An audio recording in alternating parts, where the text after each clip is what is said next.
That music makes me so happy every time I hear it. Hello and welcome to the third and final day of Voices 2020. We have yet another day of inspiring content lined up for you. In our first session on day one, we covered the wider world, and yesterday we started by delving inside the fashion system and ended with a session on technology and innovation.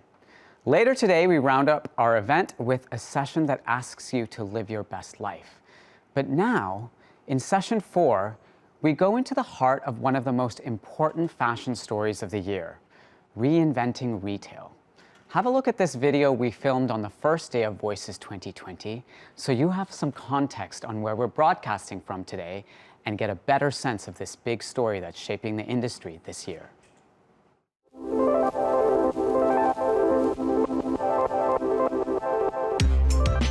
Welcome to Voices 2020, the Business of Fashion's annual gathering for big thinkers. And welcome to Westbourne Grove in West London. I've lived around here for the past 2 decades. Just around the corner, I started writing The Business of Fashion from my sofa back in 2007. Just like in the movie, the Notting Hill of 1999 was filled with vintage stores and stalls. That gradually made way for a global village of contemporary brands from France, international lifestyle stores, and destination brunch spots. This has always been a really vibrant and interesting place to live, but I've never seen it change so much as I have in the past 9 months. When COVID-19 suddenly shut everything down, I started taking daily walks and documenting the retail transformation happening all around me. Over the summer, restaurants and shops that have been here for decades suddenly disappeared. Matches Fashion closed its 3 Notting Hill boutiques. Gwyneth Paltrow's Goop store shut down, and so did Reformation, All Saints, and many more.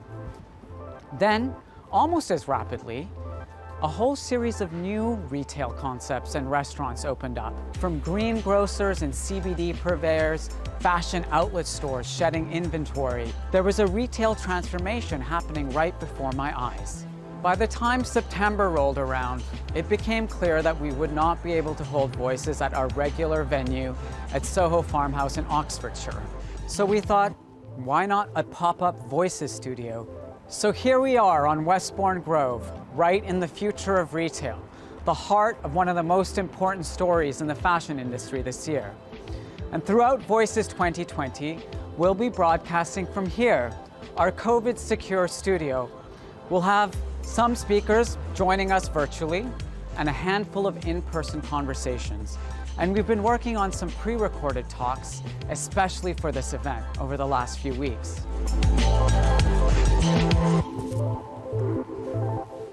Now, there's no doubt that the behavioral shifts of the last 10 months will leave a permanent imprint on the retail landscape. In the US alone, some 20 to 25,000 stores are likely to shut this year, which is more than double the number that closed in 2019. Macy's, Zara, JCPenney, John Lewis, Isetan are amongst those to have announced closures around the world. And just this week, 2 venerable fashion retailers here in the UK fell victim to the crisis too. Arcadia Group, which owns Topshop, fell into administration, the UK's version of Chapter 11 bankruptcy protection. And Debenhams, the mid-range department store, is shutting down altogether, eliminating more than 12,000 retail jobs. One exception to the rule, however, is China, where next year, physical retail is actually expected to grow by up to 5%. But the pandemic is weighing on our customers' minds as well, as reported in the State of Fashion 2021. Over 20% of US consumers expect the crisis to affect their personal or household finances for more than a year, and 34% say they'll trade down to less expensive items to save money. But we remain confident that this isn't the death knell for physical retail. Rather, it's a moment of intense transformation in the retail landscape. Just have a look around you. As I reflected on in the video, as you just saw, new concepts and service-focused retailers are already opening.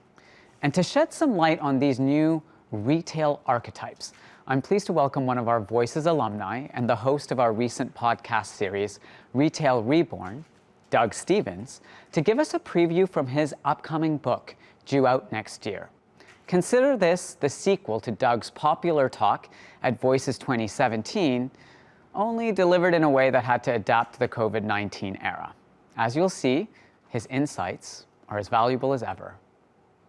Hi there, everyone. It's fantastic to be with you. And I just want to send a thanks out right off the top to Imran and the entire team at Business of Fashion for having me as part of today's event.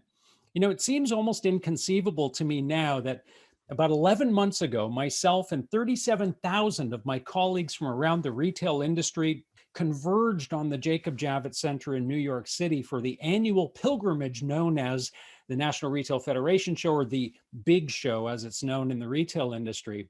And little did any of us know at that time that the entire global retail industry was about to be rocked by a meteor strike known as COVID-19. And that only a matter of weeks after we gathered in that center, the Jacob Javits Center itself was turned into an Army Corps of Engineers field hospital to deal with an overflow of patients suffering from COVID-19 in the New York City area. But what I want to focus with you on today is the longer term, because I think there's a huge risk in a crisis like this of becoming very myopic, becoming very focused in the moment, in the news cycle today, or in business developments today. And what we can lose sight of is the horizon, the deeper changes that are taking place under the surface that can sideswipe us coming out of this crisis. And while some people see COVID-19 as an accelerator of trends that were already in process, I see it very differently. I believe that COVID-19 has not only accelerated the future of retail, I believe that it has altered it entirely. And I say that because our lives are not a reflection of retail. Life is not a reflection of how we shop. How we shop is a reflection of life. And in order to understand the future of retail, we need to understand how this crisis has fundamentally changed our lives. Hundreds of millions of us are now working from home on a regular basis, and there's every indication that this is going to become common practice at a growing percentage of companies. We're educating from home, which has surfaced significant opportunities to rethink the education system and the technologies that support remote learning. Cities around the world are experiencing outbound migrations leading to a profound redistribution of population and wealth, and the very nature of cities, too, is being rethought. This, of course, impacts transportation systems and models, all built to accommodate a daily influx of workers in and out of cities, thus impacting the retail that's been built along those transportation routes.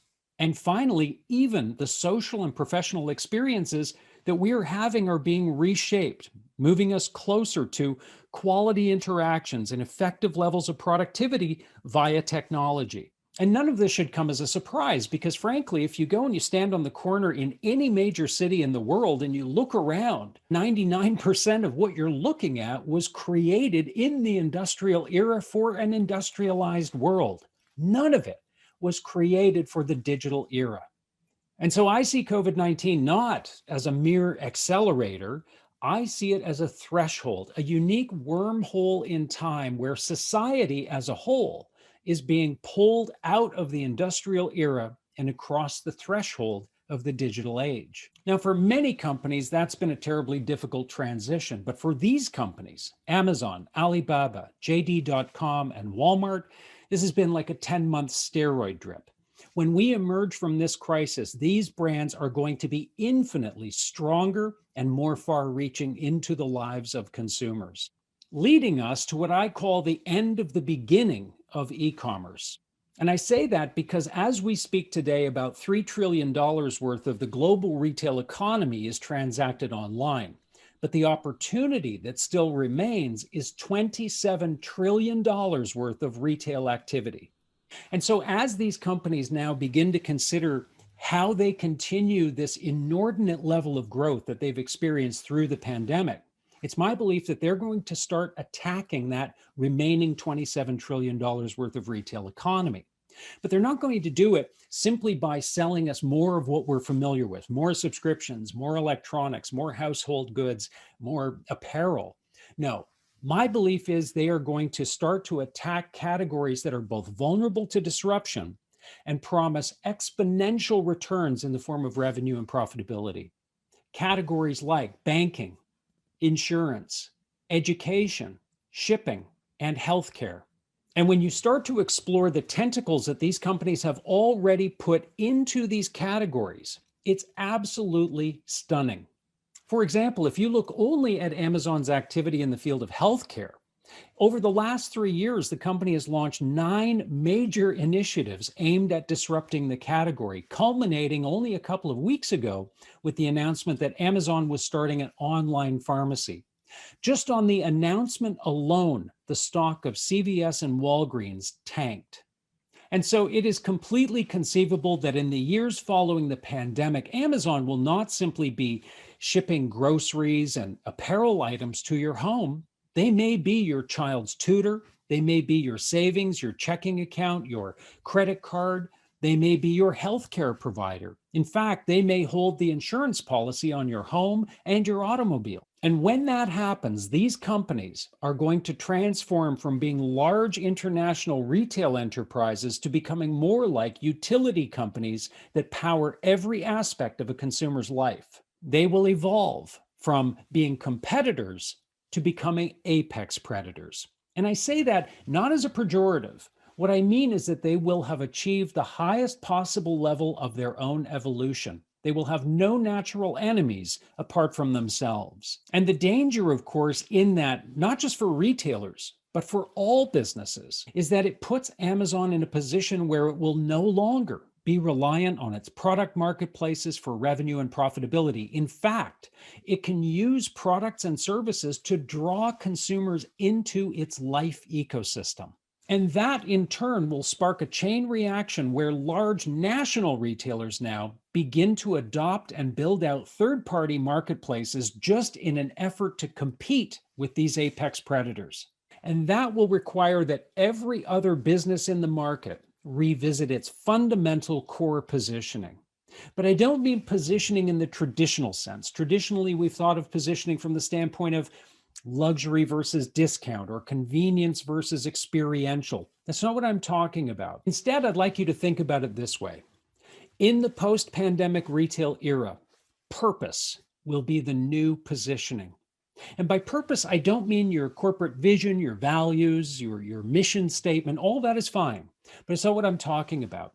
What I mean is this. If your brand is the answer to a question, then what is that question?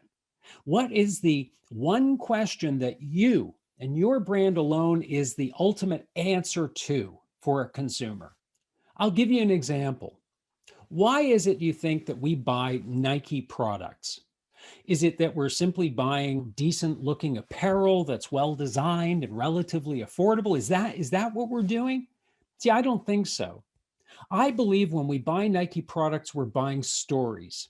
Stories about justice and equality, stories about perseverance and challenge, and stories about pushing through failure to reach success. When we buy Nike products, we're buying a cultural point of view. And Nike answers a very specific consumer question. The question, of course, is who inspires me? And so what we've created at Retail Profit are 10 retail archetypes that we believe are going to define the future of retail.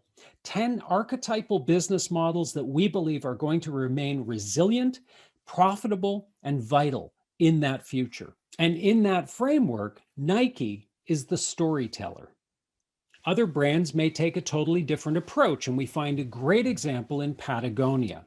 Patagonia, of course, has a rich heritage of environmental activism, from the design of their stores, the attention to carbon footprint of their physical assets, all the way through to their appeals to customers to reuse, repair, or resell their products. Patagonia, too, answers a very clear and important consumer question. That question being, which retailer aligns with my values? And that makes Patagonia an activist brand, a brand that appeals to a consumer's sense of cause. And that's a very different proposition than you would find at Camp. Camp is a New York City-based retailer that many people look at and say, this is the toy store that Toys R Us should have been. The irony in that is that only about 20 to 25% of Camp's revenue actually comes from toys. Because beyond the 1,500 square foot toy store experience at the front of the space, and behind a secret door sits an 8,500 square foot black box theater of experiences for children and their families that changes all the time, with the bulk of Camp's revenue coming from live events, memberships, and other online experiences. And where Toys R Us answered the question, where can I buy a toy? Camp answers the broader question, where can my child and I go to have fun? Within our framework, that makes Camp an artist brand. An artist brand is that which takes unremarkable products, but creates such a beautiful theatrical experience around those products that it draws consumers in. In other cases, we may be looking purely for expertise as a consumer, and that calls to mind a brand like Hodinkee. Now, Hodinkee is a brand in the wristwatch market. I happen to be a bit of a collector of wristwatches. And so the story with Hodinkee is that in 2008, Ben Clymer, who was working in the financial services sector in New York City, decided that he was going to leave the financial world and he was going to go deep into the category of wristwatches. And he had been given a wristwatch by his grandfather when he was very young, and that sort of started his passion. So, with that, he began researching and writing and editorializing about the wristwatch market. Well, one thing led to another. His following grew. He hired more bloggers, more videographers, more podcasters, and eventually built out a significant media network around wristwatches. But he had to make a decision. He came to a point where he had to decide, are we going to continue down the editorial route with advertising as the chief form of revenue, or is there a better way? And with that, he decided to open up a watch marketplace for both new and vintage watches. The bottom line is you can barely get your hands on anything that Hodinkee posts to their site. And in some cases, we're talking about watches that are tens of thousands of dollars and they sell out almost immediately. Why? Because Ben Clymer has created through Hodinkee an authoritative voice that people trust implicitly. And like all of our other archetypes, Hodinkee answers a very clear question for consumers. That being, where can I go to get the absolute best advice in this category? And in our construct, that makes Hodinkee an oracle brand, a brand that essentially represents the high watermark for knowledge and expertise in their category, a beacon to consumers who are looking for credible information. In some cases, it's really just about the product itself. It's about the design of the product. Companies like Apple, Dyson, Away, and Tesla have carved out reputations for remarkable product design. And they too answer a very simple but important question, and that is, where can I find the best designed product? And as an archetype, that makes these brands engineer brands, brands that focus meticulously on the nuances of design and aesthetics and functionality of their products. And sometimes we're simply looking for something different. In 2012, Ernie Garcia III was attending a wholesale car auction in Phoenix when a remarkably simple idea hit him, an idea that would change an entire industry. Why, he wondered, couldn't consumers just buy cars the same way that dealers do at auction, using a comprehensive spec sheet and then making go or no-go decisions about which cars to buy in a matter of seconds and then confidently plunking down their cash? With that, he created Carvana, a company that completely reinvented the experience of buying a car, using technology to replace the dealer experience. It's also worth noting that Carvana is now not only one of the fastest growing and largest startups in history, it is also the second largest dealership of automobiles in the United States. And Carvana, like every other archetype, answers a very clear question, that being, who has a better way of buying this product?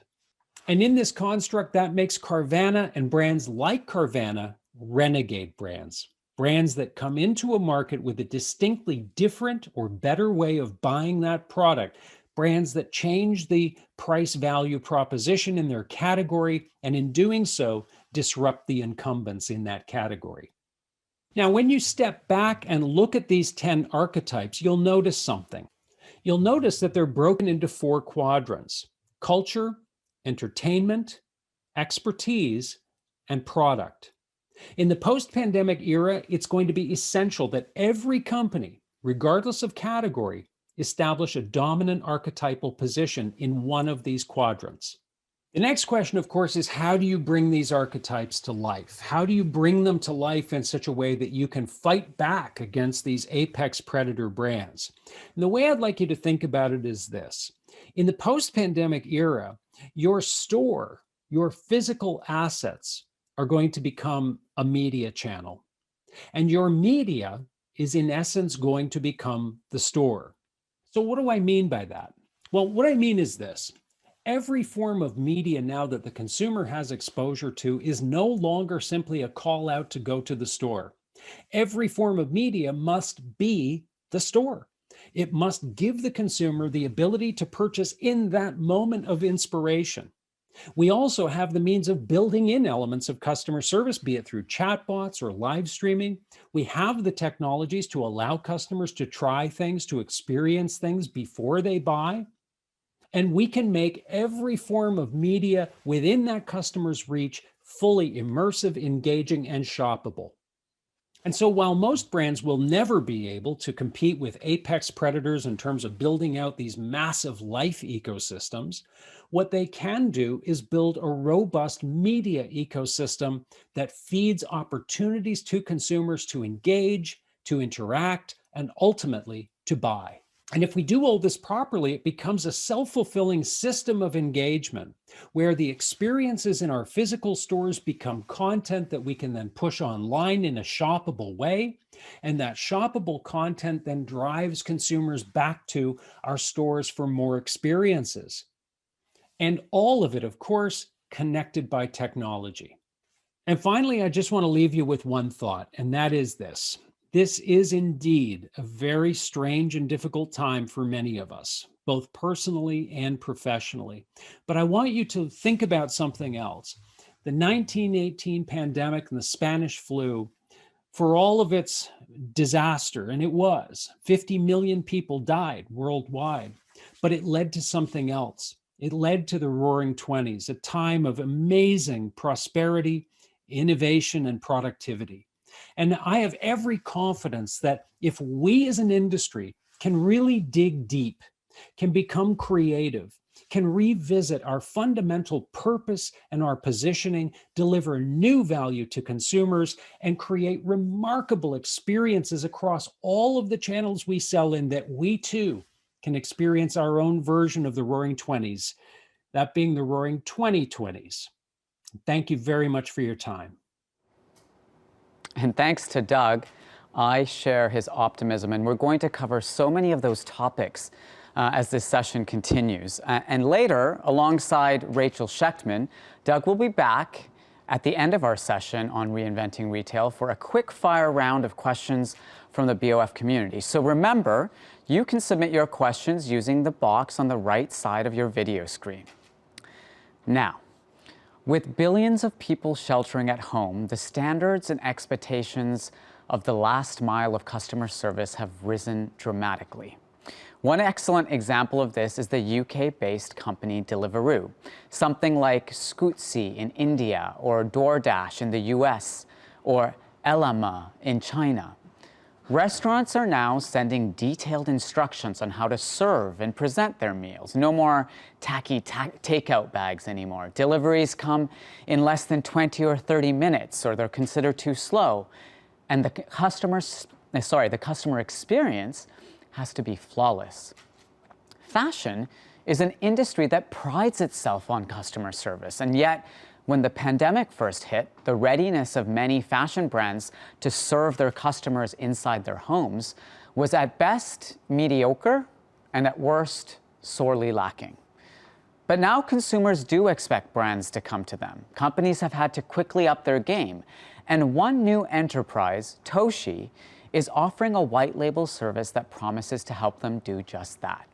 To discuss how to evoke emotion in this last mile of customer service, I'd like to welcome Sojin Lee to the BOF studio here in London, and Will Shu, the founder and CEO of Deliveroo, who is joining us remotely somewhere else in London. Welcome to both of you. Thank you. Hi, Will. Hey, everyone. I'm excited to be here. Thanks for joining. Will, I wanted to get started with you. Everyone in the UK knows what Deliveroo is, but we have a global audience of, BOF professionals from 106 countries. So, for those who don't already know, how would you kind of describe Deliveroo as a business? Why did you create it? Describe the business in a nutshell. So, I moved to London in 2004, but before that, I had lived in New York. And my first job out of college, I worked in a job where I had to work about 100 hours a week. And so I basically consumed every single meal in the office. But back in New York, we didn't have internet ordering. We would call up places and give your credit card details, and you had all these paper menus stuffed in a drawer. And when I got transferred over to London, there really weren't good options for delivery. And then a company called Just Eat really started taking off here. And these guys basically took those paper menus and put them online. But then ultimately, I was looking for delivery from a lot of different restaurants that weren't available. And I wanted something faster, and I wanted the ability to track the order.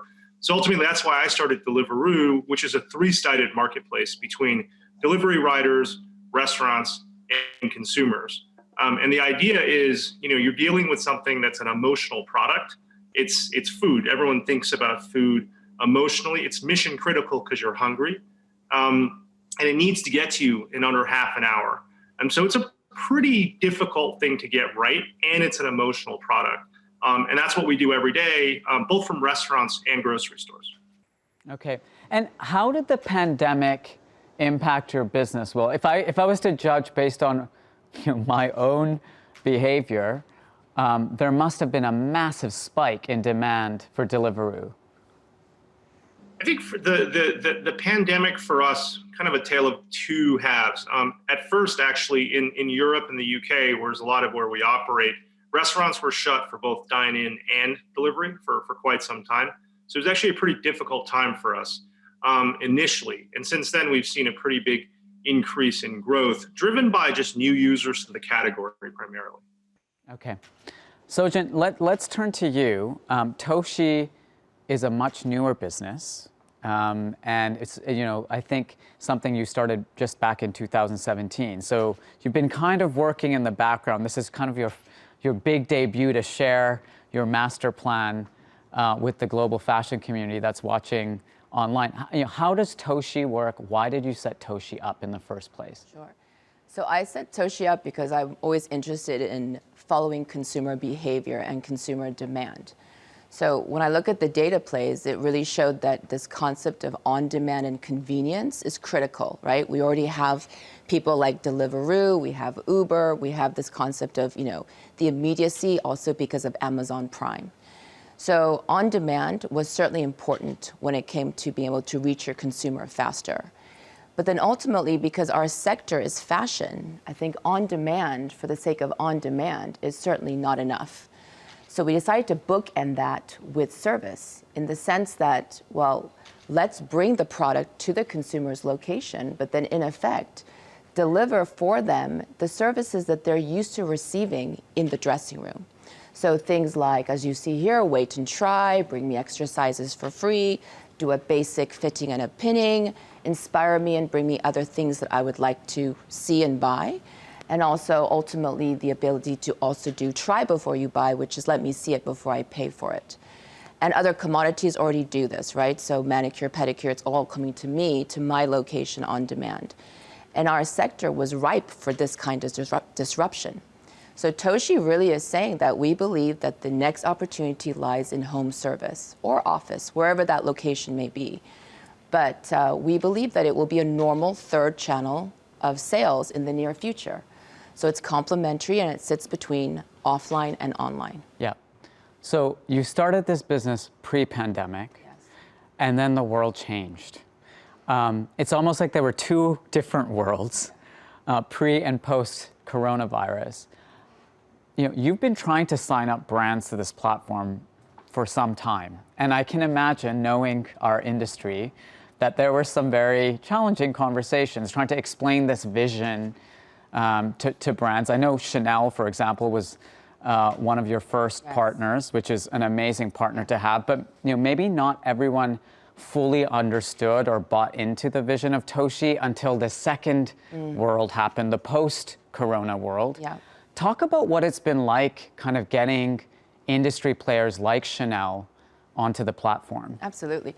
So I think pre-pandemic, it was all about let's invest in service, right? So how do we do a better job in defining the last mile to make it more relevant to luxury brands as well as to their consumers? So from that standpoint, it was actually an easy conversation with all the brands that we were speaking to. They understood the concept. They understood the potential added value, but I think it wasn't a priority, right? And then to be honest, as you were saying, there's some tech stack issues in general because not everybody was omni-channel ready. They didn't have stock visibility, even though you're looking at a dress online. So you need stock visibility in the store. In the store, exactly. Yeah. And you need to be able to look at that because very much like Deliveroo, we were looking at proximity to stock, right? So my message was initially, you have stores. They're in the cities around the world. So activate those stores into nano warehouses. And this way you can join the on-demand economy, optimize that inventory, and also ROI on the rent. Why not? So pre-pandemic, absolutely, conversations flew, they understood the concept, but it was not a priority for a variety of reasons. But then with the pandemic, it became a priority. So we've been signing up aggressively great brands over the period of the last 8 months. Okay, let's talk about that post-pandemic world again. I mean, Will, you've got insights based on the usage of Deliveroo and customer behavior across the UK and Europe. What do you think is going to be the most fundamental lasting change in terms of customer and consumer expectations for this last mile of service? We've talked about evoking emotion. Describe to us some of the things that you've seen change in terms of the feedback you're getting from the customers that are using Deliveroo. I'll also talk about the restaurants as well, right? Because it's a three-sided marketplace. And if you think fundamentally, what is a restaurant really good at? They're really good at two things, in my view. They're great at cooking food, and they're great at making you feel special. And however which way that is, it could be the buzz of the place, it could be the owner, whatever the reason is. And what is lacking today, I think, is how do we evoke those same emotions online, right? And ultimately, what we're hard at work at trying to do is to figure out a way to give restaurateurs tools to allow them to tell their story online. And I think that's very relevant for fashion, clearly, right? So there's a few things we've done already. One is we actually have now allowed restaurants to have a direct connection with consumers. In other words, you can order through a restaurant's website and we can deliver the food on their behalf. And in fact, we actually will build and design the website. We'll handle the payments. We'll handle the customer service. We'll do all of that stuff because we do it on our core business anyway. And the second part of this is, building tools on our platform to help them tell their story. And then also, I think in the long run, marry that. We collect millions and millions of reviews each week from our users. And to marry all of that content together to really migrate our platform from more of a transactional platform to more of a emotional platform. And I think the most impactful players in the space, whether it be fashion, film, food, all these things that people love talking about, that has to be, in my view, the way to go. Sojin, is there anything you would add to that in terms of like the customer expectations? I mean, I mentioned it in my intro, but can you give us a bit more texture there? Absolutely. So we've done thousands of orders to date now. And the customers love two aspects of this. They love the functional service, right? Because sometimes it's as simple as let me try different sizes, let me look at it, or I might not keep it because I'm not quite sure if the length is right. So there's the functional aspect, which is the logistics part of our arm. But fundamentally, it's also the emotional soundboarding, to have somebody there to help you. So we play a role in that. So when someone says, does this look good on me? Exactly, yeah. And I'm thinking of going to this, and does it go with this coat that I happen to have in my closet? It does become a bit of a therapy session in some respects because they love that soundboarding. Now, every client is different. So our teams are really there to read the client, right? Because going into a client's location is very different than the client coming into the store, which is beautiful and magnificent. So that sort of ability to read the client emotionally is very important to us, which is what we also provide for the network that's out there doing the actual orders. But from the brand's perspective, you know, today they know there's a disconnect. Right now it's usually a courier or it's a brown box, even if underneath it there's tissue paper. So for the brands, in order to extend the positioning of who they are, what they believe in, what they've invested in, needs a bit more, right, in terms of that final touch. And as we've known, the importance of the last mile, it's really the last frontier that you have left to be able to connect with the consumer. So whether that's just being super helpful, which is the emotional aspect, or if it's functional, which is, you know what, this doesn't work for me, so take it right back. The ease of the return even, because that is customer service. And for our world, retention, acquisition, customer lifetime value is what this is all about. And it really helps the brands to work their CRM.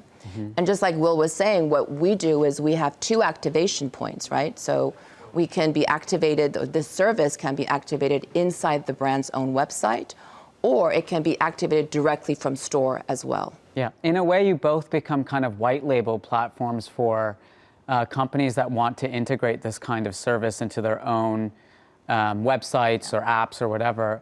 But that comes with certain expectations on logistics. And I mean, Will, it kind of boggles my mind to think about, you know, what you guys have to manage at Deliveroo. If you're giving advice, and I know Sojin, you met Will early on in your journey in setting up Toshi, just to ask the logistics question. You know, Will, for organizations, other companies out there that are looking to kind of build this last mile, like what's your advice to them? You know, we figured out everything through first principles problem solving. The on-demand logistics world is a relatively new one. It's not a UPS routing problem. So the math problem that we're solving is a very new one. And, you know, we've been hard at work at it for 8 years. We have super talented people at the company, you know, working on all these hard math problems. So I would be happy to talk to anyone about it, but it was a lot of hard work and working with great people, to be honest. I think that's really it. Yeah. And one final question. You know, some of your counterparts in other parts of the world have decided to take that logistics infrastructure and move into, you know, products that aren't food related. So I know, you know, Deliveroo just expanded into groceries. I can get my Waitrose delivery at home here, not far away. But would you ever take this infrastructure and extend it beyond the world of food? You know, we're focused on food. We think, you know, less than 1 out of 21 meals a week is transacted online today, and so we'd rather focus our resources, you know, on the food side for now. Okay, for now. Sojin, Will, thank you so much for joining us. Super great to talk to you. Lots to learn from that session. Thanks. Next up in Reinventing Retail, we move to one of the biggest cross-industry alliances in the history of the luxury industry. How will the Farfetch, Alibaba, Richemont, Kering deal reshape the luxury e-commerce sector? Stay tuned for a conversation with Farfetch founder and CEO Jose Neves and Alibaba president Mike Evans after the break.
Welcome back to Voices 2020.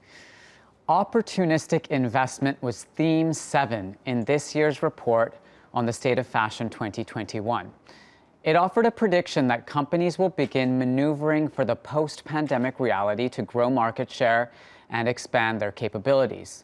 But in fact, it is already happening. The recent landmark deal with Farfetch, Alibaba, Richemont, and Kering is a case in point. First, it brings together 2 rival luxury goods groups, Richemont and Kering, who both invested in Farfetch. But there's also added interest because Richemont is also the owner of Yoox Net-a-Porter Group, a major rival to Farfetch. Now, I'm joined by Jose Neves, founder and chief executive of Farfetch, who's in Sao Paulo today, as well as Mike Evans, president of Alibaba, who joins us from Mexico. In this, their first joint conversation, they'll help us to understand the anatomy of this mega deal and what it portends for the global luxury e-commerce space. Welcome to you both, Jose and Mike. Hi. Jose, I wanted to start with you first. This is a deal that really took the industry by surprise. Some of our reporters kind of dropped the mic on Slack and other places, like, where did this deal come from? So in the first instance, can you just give us a sense of the genesis of this mega deal? How did it happen? Sure. I think the genesis of the deal was a conversation which I will never forget about that conversation with Daniel Zhang. We had that conversation just to understand the Chinese online luxury market and what both the Luxury Pavilion was doing and Farfetch China was doing. And we ended up staying for a long time, much longer than what we expected. And what was clear to us was 3 things. First, we think as tech businesses. We are technology platforms. We're not retailers. And we really are at the service of the best brands and the best retailers to really enable them. We're here to enable industries. And that ethos was very, very striking because we're not here to replace physical retail, for example. Farfetch started with physical retail. That's what we did since day one. And we continue to have, with Star of the Future and Luxury New Retail, very much believe in how do we reinvent the magic of luxury, of physical retail. And it's the same with Alibaba, actually. So they are enabling tens of thousands of physical retailers in China, not in luxury, but in other categories, with one single digital platform. So that was one. The second was, China and how combined and joining forces, we could have a win-win proposition for consumers and also for brands and retailers in that market. And the third one was the global nature of this deal, that we should really, join forces to create this vision of luxury new retail. New retail is Alibaba's strategy. Augmented retail was Farfetch's strategy. Luxury new retail is the combination of these 2 strategies. And it's really a movement and a suite of products and technologies that is ready. So this is not fantasy. This is not future, gazing. This is ready. We are powering companies already. Chanel, for example, with Star of the Future, now available to other companies, and obviously Alibaba in China. So that was how the story started. And then Richemont has a very close partnership with Alibaba. Artemis, and allow me to introduce a small correction. The investment was not from Kering, was from Artemis, so the Pinot holding company. They were already investors in Farfetch since our IPO, so we naturally, asked them, what do you think? Is this a vision from 2 technologists that really, are not seeing what the industry needs? Or is this something that your maisons and your brands would need and embrace and think very much is the future? And if so, would you help us shape that future? And we created this steering group where Johan Rupert and François-Henri Pinault were very honored to have them help us with the roadmap. This is what we have. This is what we're doing. Does this make sense for you? And so in a nutshell, that's how the deal happened. Okay, Mike, from the Alibaba side, you're such a dominant company in China. Something like 20% of consumer goods, I believe, are bought through your platform. What was the motivation from the Alibaba side to move into this partnership? So Imran, I think from our side, I've always thought about it as 3 visions and a mission. Vision number 1 is that China today is about 35% of global luxury and probably will grow to 50% of global luxury over the next 3 to 5 years. So huge opportunity for brands and consumers and the big luxury houses to pursue that opportunity. Vision number 2 was really the transformation of luxury through what Jose just mentioned, which is luxury new retail.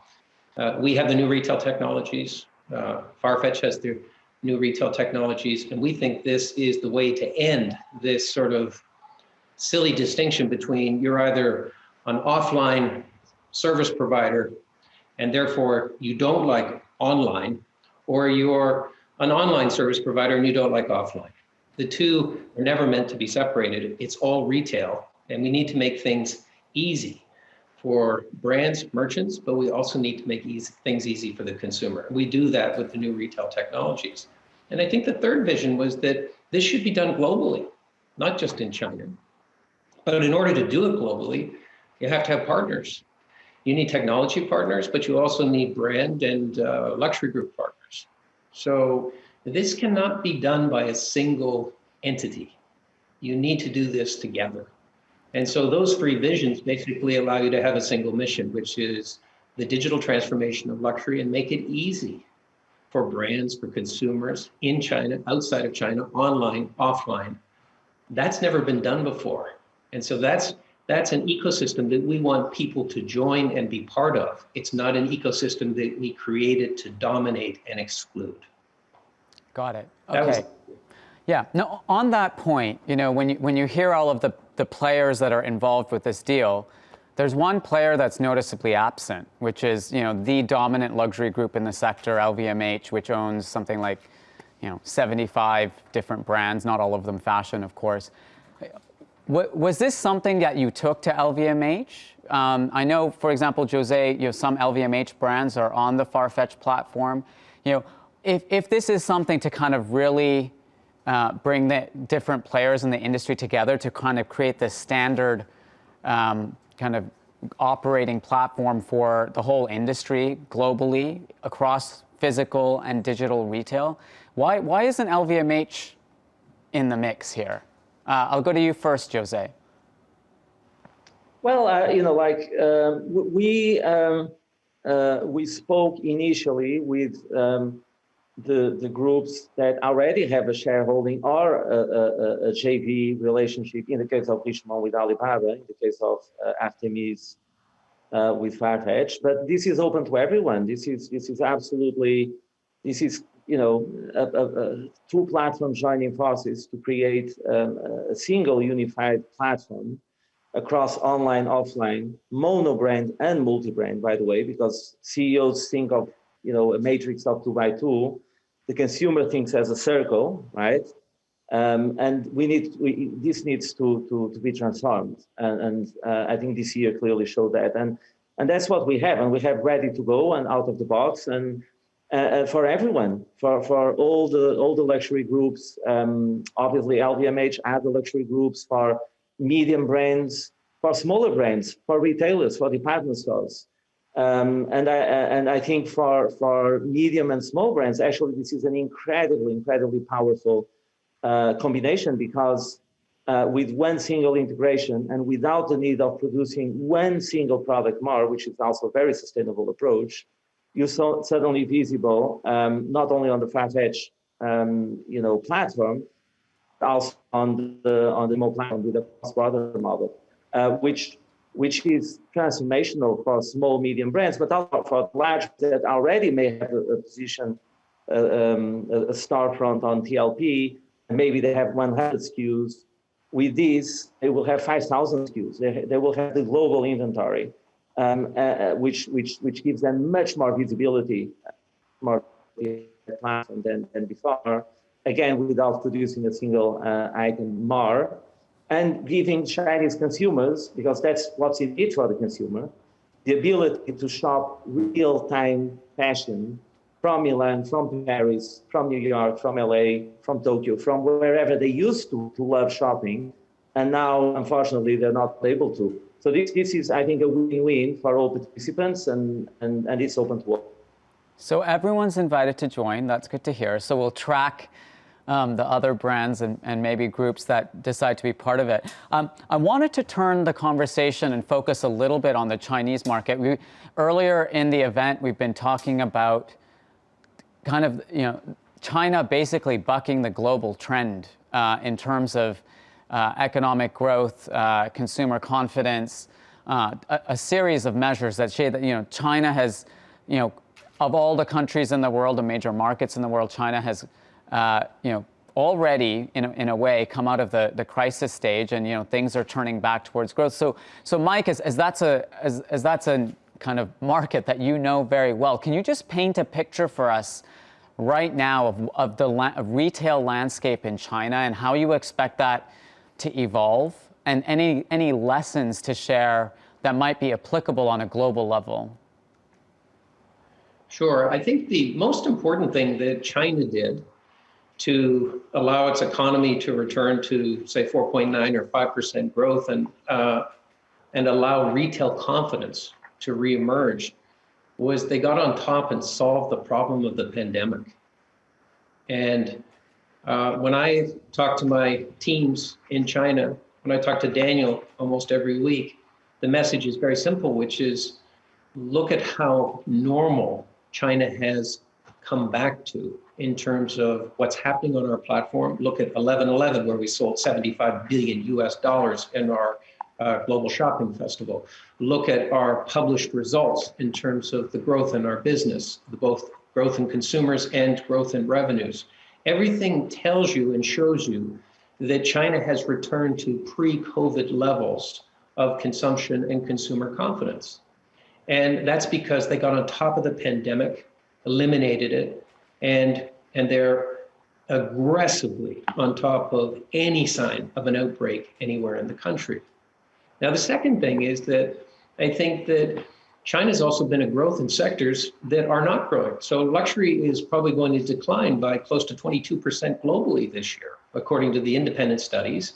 And yet in China, it's growing by 45%, that sector. In 2019, we now know, because we've looked at the data, 90% of the growth in luxury happened by way of the Chinese consumer. So there's one other thing going on in 2020 that's very important. Because the Chinese consumer is not traveling, that Chinese consumer, 140 to 150 billion of whom would have gone all over the world and purchased luxury goods, they're now not traveling, they're staying in China, and they're buying those products in China. So one of the reasons we're seeing such growth in China generally is what we call the repatriation benefit, which is consumers who normally would have spent money outside of China are basically buying everything they need in China. We expect this to continue because savings and the number of people coming into the middle class, which is now about 400, the number of people on our platform, which is now 800 million, these trends will continue. And the Chinese consumer, we believe, will be very robust across not just luxury, but all other categories and sectors. So we're very confident what lies ahead. Yeah, it's been kind of amazing to hear similar perspectives right from the first session that we did. I mean, Jose, the China market opportunity for Farfetch has been a focus of yours for some years now. And this latest deal just underscores the importance of that market for Farfetch's continued growth. But you already had a partner in China. You had JD.com, and now you're changing your strategy, clearly partnering with Alibaba. What does this new partnership offer that the partnership with JD.com did not? And why did that partnership not continue?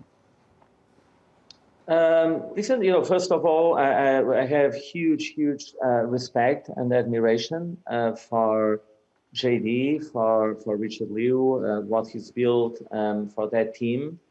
We've been, good partners. We've worked together very closely. I think, there is definitely an intent, a level of intent for buying fashion and luxury specifically on Tmall that doesn't exist on any other platform. It's not just JD. And fashion is the core category of Alibaba. We all think Alibaba is the Amazon of China, which is a way of putting it and thinking of it. But fashion was never the core category for Amazon. It has become a more and more important category, but it was always the core category for Alibaba. So they have the customer and they have the intent, and they have the tools and the way of presenting it and searching it and shopping it, et cetera, et cetera. That has created an incredibly powerful platform for fashion in China. And in recent years, the amazing work that Alibaba has done with the luxury groups to create an environment where they're extremely comfortable to grow their businesses is incredible, is quite something. So for us, it became clear that the alignment with Alibaba and with Tmall was the next thing to do and the right thing to do. And here we are, and we're going to work very diligently. We're targeting half of Q2 next year for the launch of the storefront on Tmall. That's very exciting. That gives the 3,500 designers, and here we're talking very small designers, medium and very large, presence in China's favorite fashion app, which is Tmall and the Luxury Pavilion. So I think that's extremely exciting. That goes for retailers and department stores as well that utilize our platform, and I think it's going to be a pivotal moment in everyone's China strategy, not just our China strategy, but everyone's China strategy in 2021. Okay, we only have a couple of minutes left, so I wanted to conclude by kind of looking far into the future, because Jose, you and I have known each other since way back, I think in 2007 or 2008, when you were first setting up Farfetch and I was first setting up BOF, and you've always been a man with a vision. How has this current period, the pandemic, all of the changes that we've been talking about here at Voices, changes in customer behavior, changes in the market landscape, how has that changed your vision for Farfetch, say 5 or 10 years from now? Well, first of all, there's a sense of service to the community. Our team was we didn't know how this was going to pan out, by the way. No one knew, right? And we started dealing with COVID in January because we have a huge team in China. We have 400 people in China. We have a big business in China. So we've learned so many lessons, but the sense of community, we've launched in April #SupportBoutiques to support the smaller companies, which are the ones that are more vulnerable in this situation. But this sense of we're here to enable an entire industry to thrive and to evolve and to innovate. And I think the other big lesson is an acceleration. We just need to remove all these, completely fabricated ideas around online, offline, multi-brand, mono-brand. That's not how the consumer thinks. And the brands and retailers and all of us, we really need to start using the word digital as a buzzword. That sounds good when we do earnings calls and when we put out investor letters because they want to see the digital there, blah, blah, blah.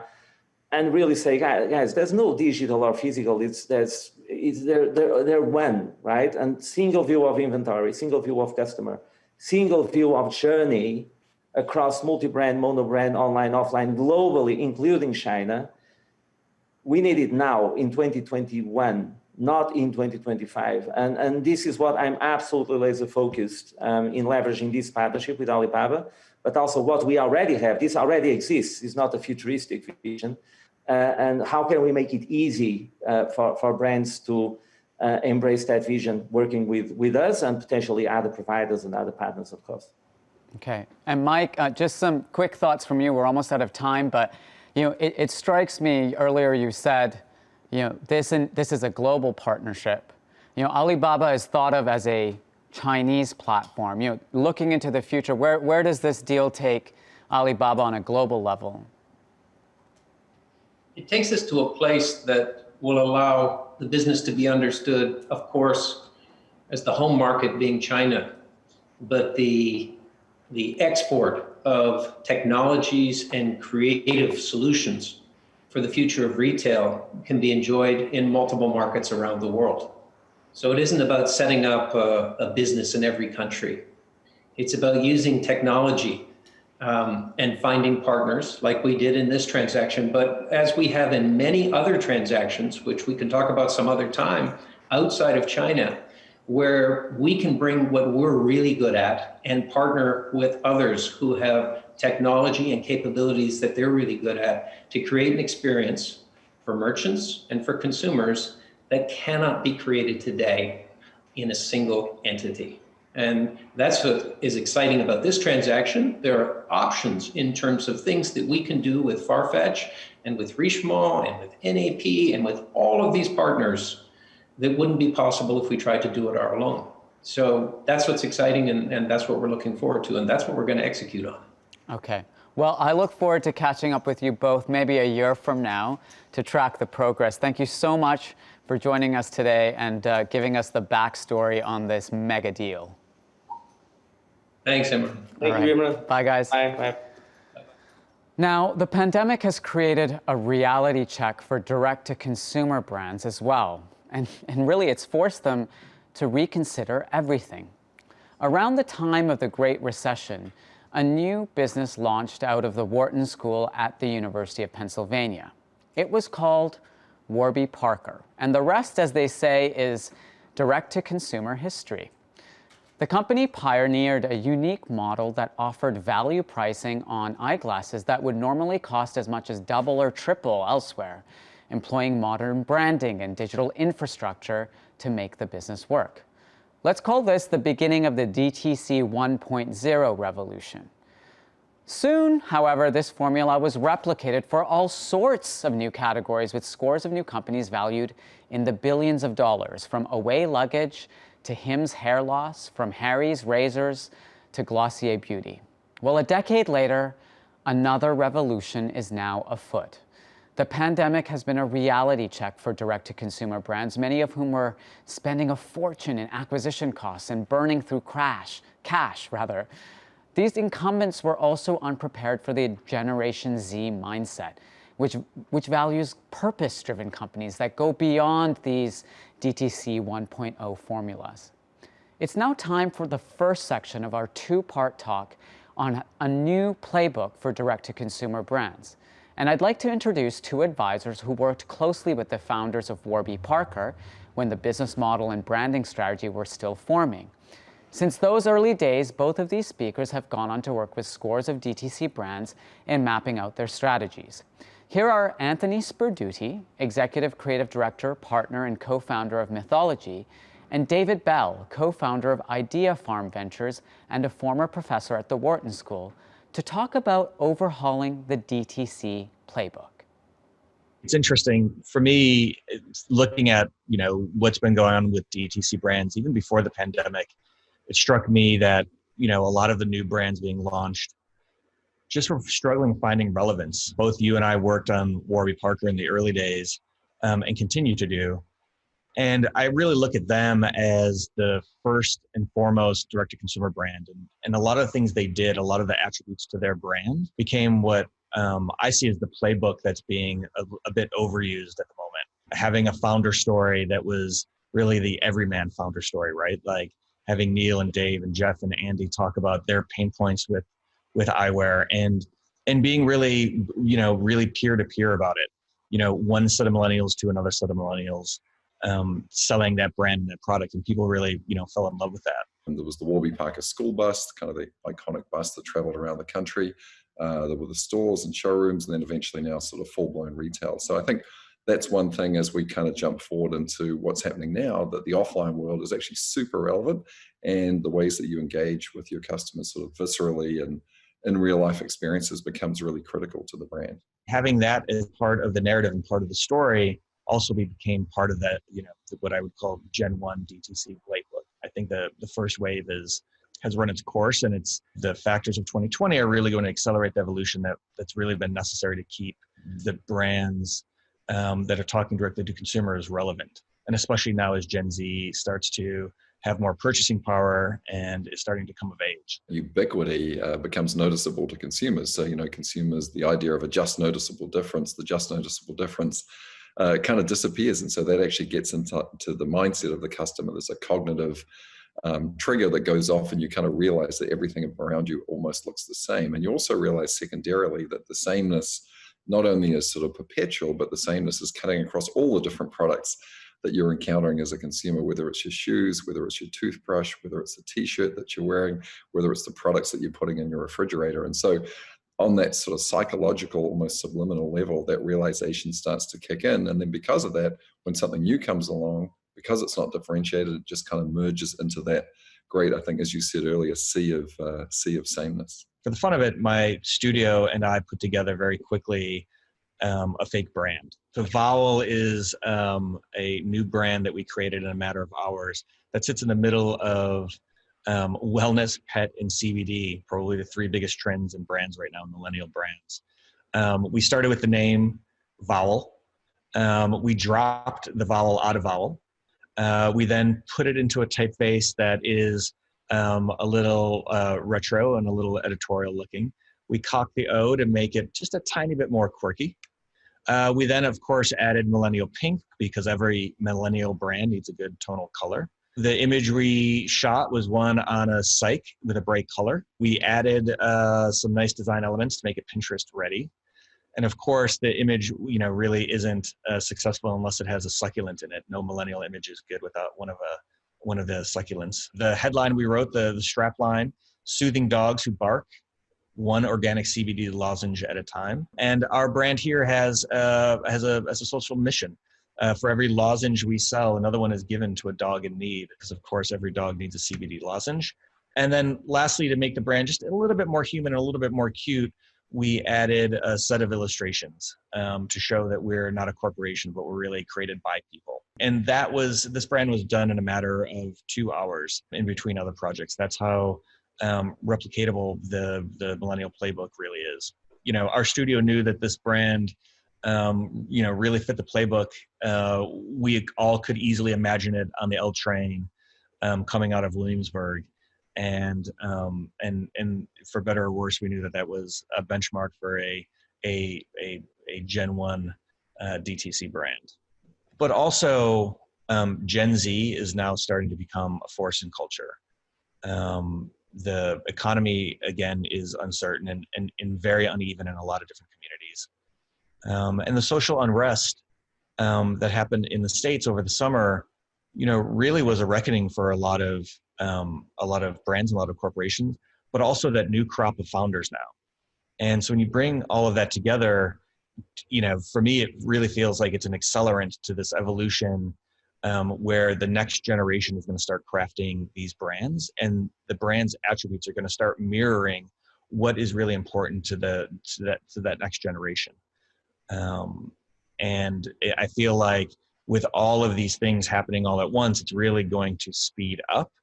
And a lot of, it's interesting, a lot of quotes that I've been reading from some of the new Gen Z founders, one I, heard directly from the founder of Parade was that the first generation of direct-to-consumer brands just is not relevant to her generation. Here we actually have a much more complex confluence of factors, which involves a lot of social reckoning, social unrest, and sort of rethinking our role in society with each other and sort of our role in relationship to the planet. I'd say those are the two defining things that have happened this time around that are sort of, in some sense, a bit more chaotic and a bit more shambolic than what we saw last time. And as a result, what's coming out of the evolving playbook brings those two things much more front and forward. I think one of the first things that we're going to see that is going to be pretty prevalent is this idea of shattering of norms, of really being overt and overturning some long-held principles And I think a brand that has a really strong example of that is the underwear brand Parade. The co-founder, I read a quote from the co-founder, Cami, where she wanted to really rethink and have culture rethink what sexiness is. And obviously it's a perfect category for her to have that conversation. And the way she put it, she wants her brand and the sexiness that it represents to be quote unquote full spectrum, with real true diversity, in a way that I think few brands have ever really shown. And I think it's incredibly admirable and really exciting how she's taking that on. It's, I think, a great point, Anthony. And the second element of this new playbook that's really exciting, particularly in today's world, is focusing on transparency, fact, and science, as something that's really coming to the forefront as part of the counterpoints of these new brands in the playbook. And a brand that I really love there that's a recent launch is a brand called DIUX. It's a little bit of a tongue-in-cheek nod by Charlotte, the founder. She's French. It's a sort of religion, the brands, the products that are coming out of deliverance and communion and so on. And what she's really doing is elevating the notion of skincare through science. So she's literally herself now becoming an esthetician. In addition to doing that, actually looking at medical journal research, what's really good for you, what's really good for the planet, what works for your skin. And that's really a category where there's been a tremendous amount of obfuscation. And even if you look back to some of the previous generation of brands, really built on sort of narrative and story almost to the detriment of what is the true science behind the product, both for yourself and also for the environment. Traditionally, brands and companies would be a little agnostic with any issue that might be divisive. And I think going forward, I think consumers, especially the younger generation, are not going to want their brands to be neutral. They're going to want them to pick a side. They're going to want them to stand up for them. And they're going to vote with their dollars, right? And so this idea of being activists or remaking the world, I think, is going to be something that we might see the most of coming out of 2020. One of the brands that I look towards that I think is doing this in a really lovely way is a brand called Bread. It's a hair care brand founded by Maeve Haim, and she has just done a really incredible job of putting her central premise that Black women haven't been seen by the beauty industry the way that Black women want to be seen and represented, first and foremost at the core of her brand. Of course, the product itself is environmentally friendly. It's vegan, it's cruelty free, but her big unlock, I think the reason why it's going to be so successful, is that she is letting that audience be represented in the way that they feel like they haven't been represented in the past. As we look forward, what's really exciting is you see the new generation is not only taking advantage of the enabling factors, everything from the iPhone to all of the things to build the website and the brand that you need, but I think with much more passion around not only the audience that they're speaking to, who may have been a marginalized or underserved audience in the past, but secondarily, in terms of the creative process of really getting involved with making the product from a science-based point of view and a factual point of view. So I think those two things give me a lot of comfort. They create a lot of excitement in me for the founders that I'll be working with in the years to come. And, the playbook will continue to evolve. Maybe in 10 years, you and I will be having this conversation again, looking back at success and looking forward to the next generation. Yeah, I think that's really well said. I think it's incredibly exciting thinking about this next generation starting to create their own brands, where it is going to be really reflective of consumers.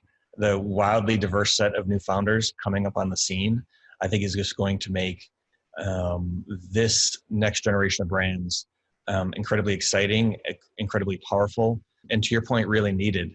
The world has never needed more positive force as it does now. And I think companies and brands are now really starting to take that role.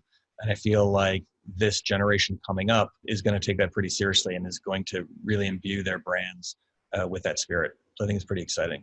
I'm sure we'll be collaborating and thinking and working through these new brands together as well. Yeah, so fun to see you, David. Thanks for the time. Thank you so much, David and Anthony. Now, to go deeper into what this new DTC playbook might look like in practice, I'm pleased to welcome three entrepreneurs who are forging a new direct-to-consumer model.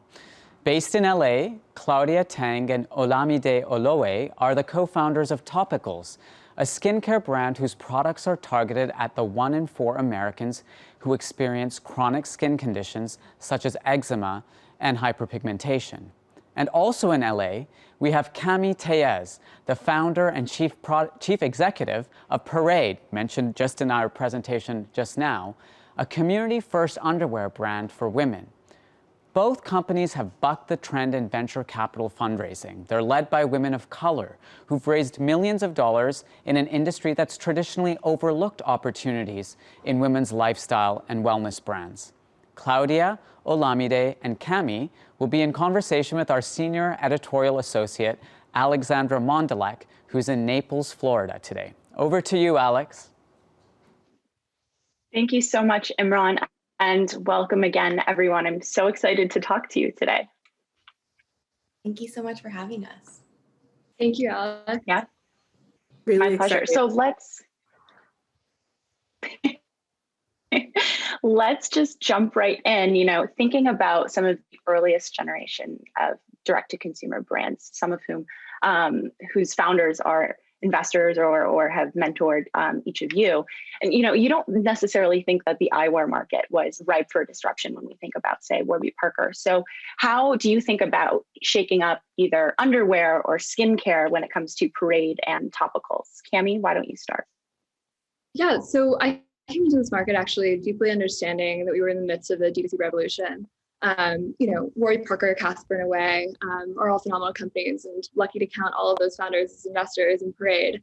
They were all built in a different landscape for a different customer. We now know that branding is about creatively finding where she is and centering around reintroducing the customer to self-expression.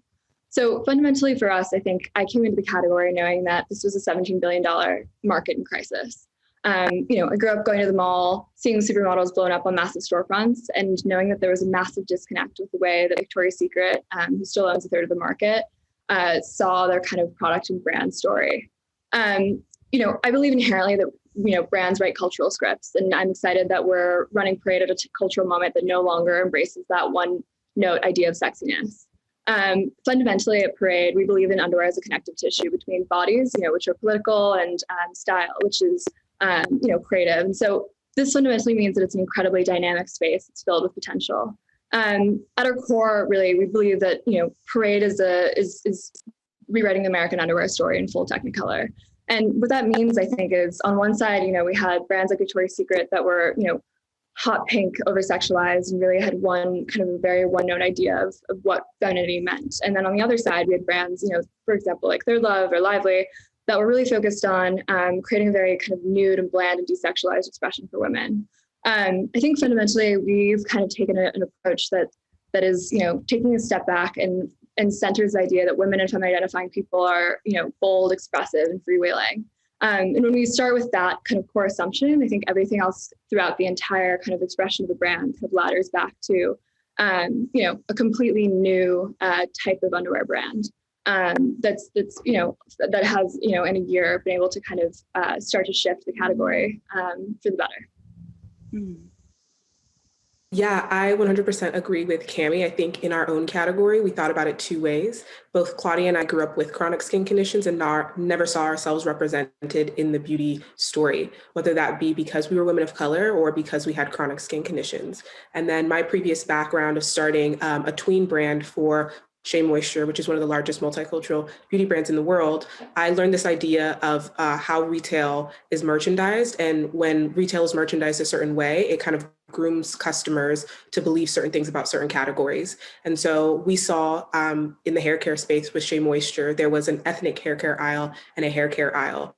And we saw that there was this kind of division of the two. And when Claudia and I looked at the skincare aisle, we saw the same thing. There was the beauty skincare aisle, which was fun. The packaging was fun. The products were enticing. People wanted to tell their friends about it. And then we saw the chronic skincare aisle, where a bunch of people have these skin conditions, but their experience is quite sterile and bland, and their product experience was lackluster. And so Claudia and I took those two experiences and birthed topicals. And so with topicals, we're trying to transform the way people feel about skin by taking the focus off of perfect skin and celebrating the fun of flare-ups.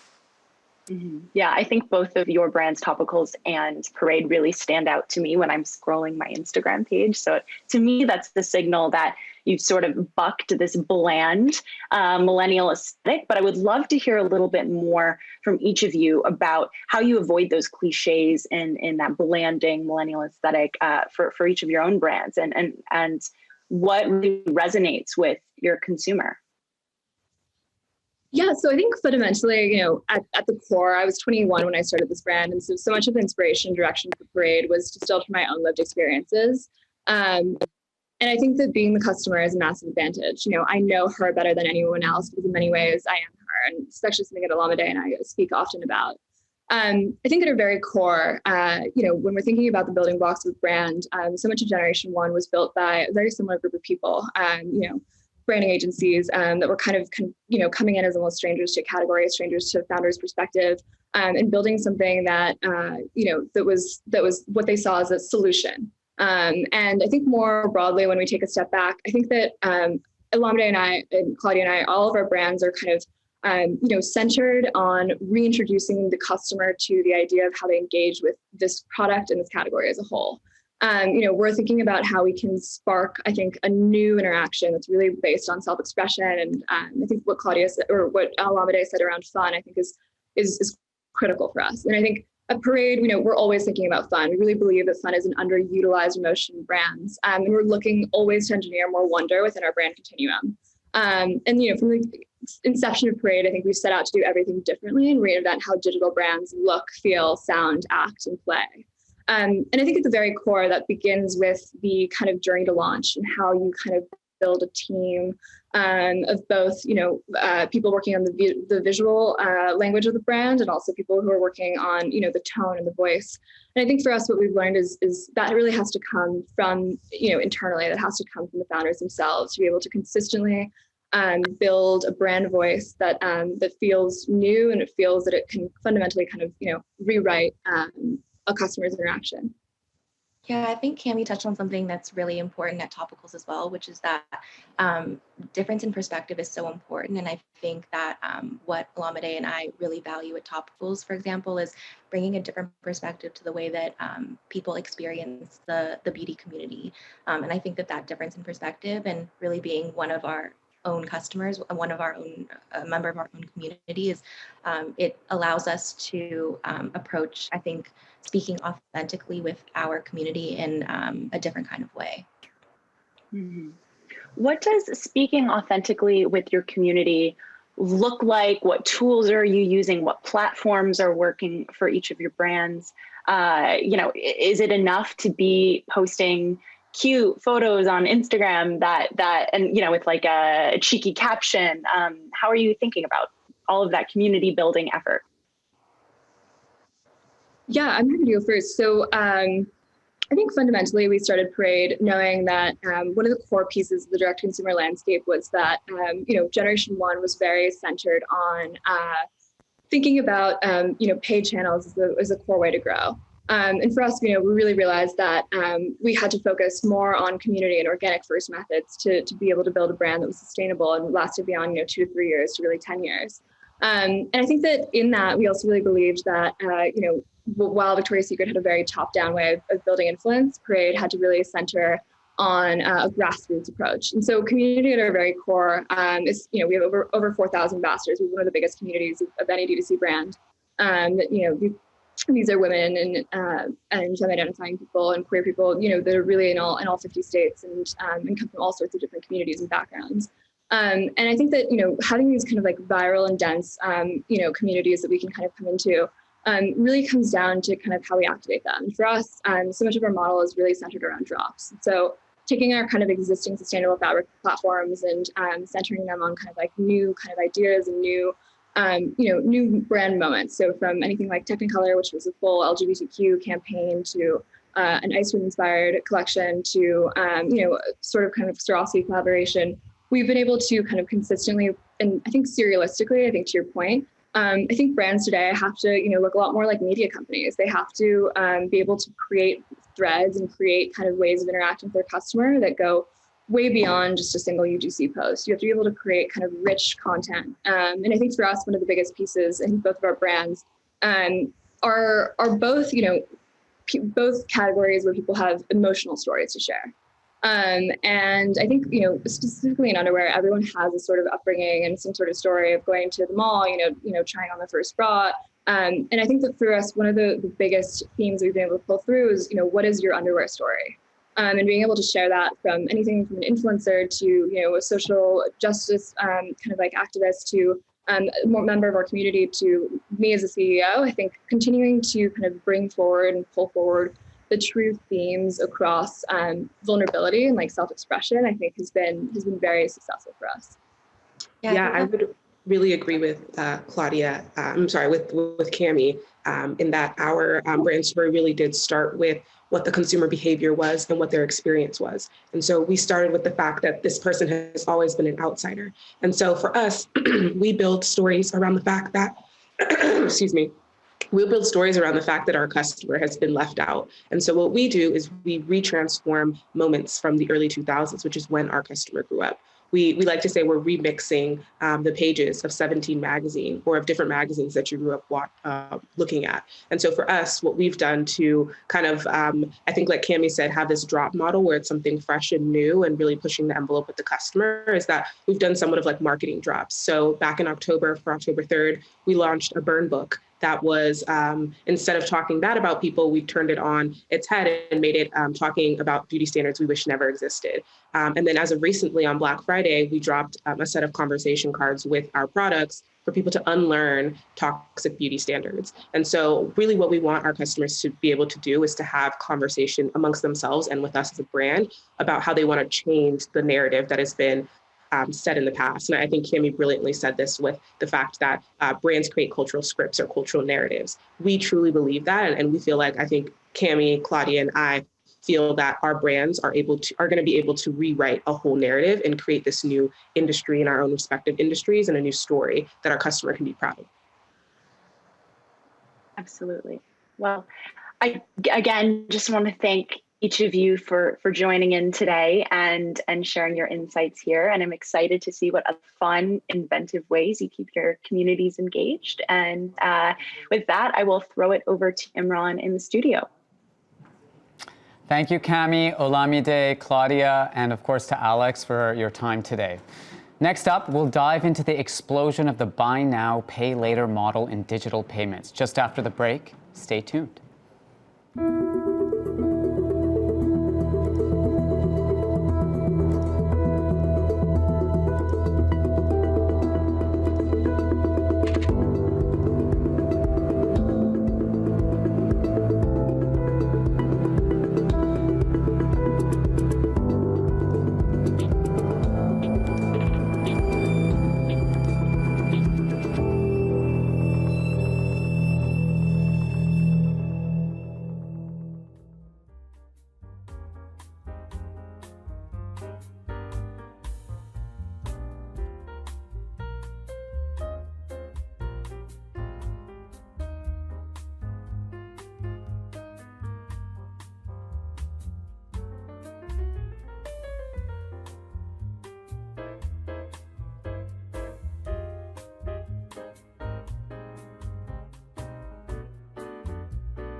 Welcome back.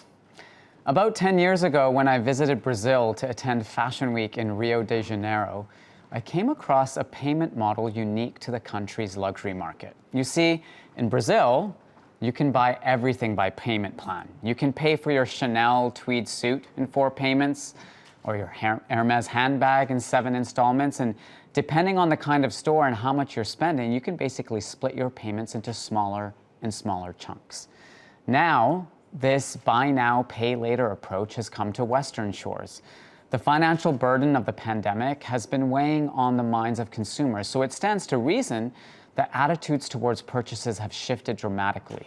And as a result, the payment model has exploded. Many younger millennials and Gen Z consumers are wary of taking on debt. They prefer debit cards to credit cards, and they like to have more control over their personal finances. Even so, buy now, pay later is the fastest growing online payment method, not just in Brazil, but also in the US, Australia, France, Japan, the Netherlands, and here in the United Kingdom. To better understand the explosive growth in this new payment space, have a look at this chart. As of the end of September, the monthly installs of 4 US buy now, pay later apps was 8.43 million, seeing a huge spike over the summer. One of these companies is Affirm, which is also one of our valued partners at Voices 2020. The company recently filed for an IPO, which would value Affirm at more than 10 billion US dollars, according to the Wall Street Journal. To discuss the opportunity in payments models, please welcome Sylvia Martincevic, Chief Commercial Officer of Affirm. Hello, Sylvia. Thank you very much for joining us today. Hello, it's a pleasure to be here. Thank you for having me. You know, I wanted to start by asking about this massive shift in consumer mindsets that have driven this massive growth we just saw on that chart in buy now, pay later adoption during the pandemic. Can you briefly take us through what you've observed from your vantage point at Affirm? Of course. You know, we've all, I know, have talked over the last 3 days about shift of shopping online. And none of that could happen without payments fueling that shift. And as you said, Imran, the buy now, pay later solutions have seen a massive, massive rise and are expected to triple over the next 2 years. There is really 3 reasons why that is happening.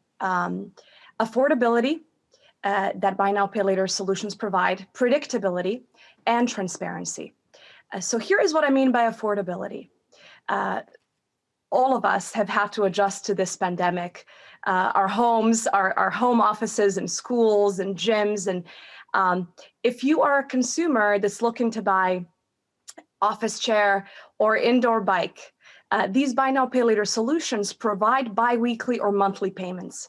And suddenly something that would have been hard to purchase if you had put it on a credit card is now affordable because you can pay for it over time. So affordability is one key reason why consumers are shifting to buy now, pay later. The second reason is predictability. All of us are living in the world of subscription services, whether that is Netflix or Rent the Runway. We're all used to subscription services as the norm. And buy now, pay later solutions actually provide a similar kind of predictable monthly payments. So let's say that you want to buy that Peloton for your home. Affirm fuels Peloton's payments where you can purchase that Peloton over 39 months at 0% interest for less than a cost of what a monthly gym fee would be. And the third reason is transparency. And this is something that's very, very unique to Affirm. What we are seeing, as the pandemic has created economic uncertainty, customers are really, really centered on balancing their budgets. And Affirm does not charge late fees. There's no deferred interest. You know exactly what you're going to pay when you buy that office chair. You know when you're going to pay it off. And that transparency provides greater control of your budget. And so affordability, predictability, and transparency is really what's driving this massive shift. Okay. I mean, I think when people think about this model, they're associating it mostly with online purchases. But, you know, as I mentioned, when I was in Brazil a decade ago, people were doing this in stores, you know, physical stores. Some of those stores might be closed right now, but, you know, how can you walk us through, you know, the way this kind of model could be applied in a physical store when they are all open again? You know, we all talk about shift to online and of course shift to mobile as well, but in store, retail is still $6 trillion business, and that is not going to go away anytime soon. And what I would encourage all of the retailers that are watching us today is to think about, what is your resurgence plan for when the pandemic is finished? How will you ensure that you have a seamless solution between online and in-store? And so buy now, pay later solutions can provide that attach point between online and in-store. Specifically, what we have seen for some of our retailers that we work with, whether that's Walmart or Nordstrom, or some of the smaller brands that work with Shopify, we have seen them think about new trends to connect those channels. A new acronym has arisen, BOPIS, buy online, pick up in store, or Boris, buy online, return in store. Some of those omni-channel trends will be key as you're thinking about going back and opening the stores. The second thing I would mention that's been very, very prevalent in Latin America and in Europe, and that is touchless payments, as well as mobile payments. It's a huge trend outside of the United States, but not as much in US. Currently in the United States, for those of you who are watching us from US, mobile and touchless payments are only about 1/3 of 1%. And so having a buy now, pay later solution that allows you to provide touchless payments on your mobile phone is also going to be a key trend, global trend that is here to stay and here to accelerate. And last piece I would mention is, we talk about e-commerce growth, but really what is getting fueled is m-commerce growth. During this Black Friday and Cyber Monday period, we just witnessed over 54% of those sales online actually happened on our mobile devices. And so that is a key trend to look out for as well. Okay, just very quickly, because we're almost out of time.